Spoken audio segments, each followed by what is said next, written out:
കിടിലൻ ഡിസ്കൗണ്ട് ഓഫറുകളും mega exchange മേളയും. ഓഫറുകളുടെ വിസ്മയമൊരുക്കി quality super market opposite NIMS hospital, Wandoor and Pookkottumpadam.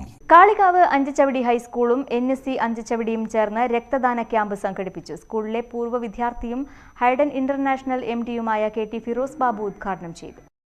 MVR cancer ആശുപത്രിയുടെ നേതൃത്വത്തിലാണ് രക്തം ശേഖരിച്ചത്. 80ഓളം പേർ രക്തം നൽകാൻ ക്യാമ്പിനെത്തിയെങ്കിലും 50ഓളം പേരുടെ രക്തമാണ് ശേഖരിച്ചത്. അഞ്ചച്ചവടി ഗവൺമെന്റ് ഹൈസ്കൂളിൽ വെച്ചാണ് ക്യാമ്പ് നടത്തിയത്.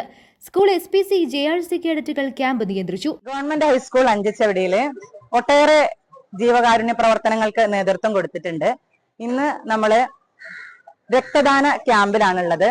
വിദ്യാലയത്തിലെ SPC JRC സ്കൗട്ട്, അതുപോലെ തന്നെ തൊട്ടടുത്തുള്ള NSC ക്ലബ്ബ്, ഇവരുടെയൊക്കെ നേതൃത്വത്തില് MVR ക്യാൻസർ സെന്ററുമായിട്ട് സഹകരിച്ചാണ് നമ്മൾ ഇന്നത്തെ രക്തദാന ക്യാമ്പ് നടത്തുന്നത്. രാവിലെ 10 മണിക്ക് തുടങ്ങിയ ക്യാമ്പ് ഉച്ചയ്ക്ക് 1 മണി വരെ നീണ്ടുനിന്നു. Headmistress PV Sindhu, PTA president KT Rasheed, NSC president M Jimshad, K Prabha, M Rajesh, KT Kunhappu Haji, P Shameer തുടങ്ങിയവർ നേതൃത്വം നൽകി. News bureau, Kalikavu. സ്വന്തം ഹൈസ്പീഡ് ഇന്റർനെറ്റ്, നമ്മുടെ സ്വന്തം ഇന്റർനെറ്റ്.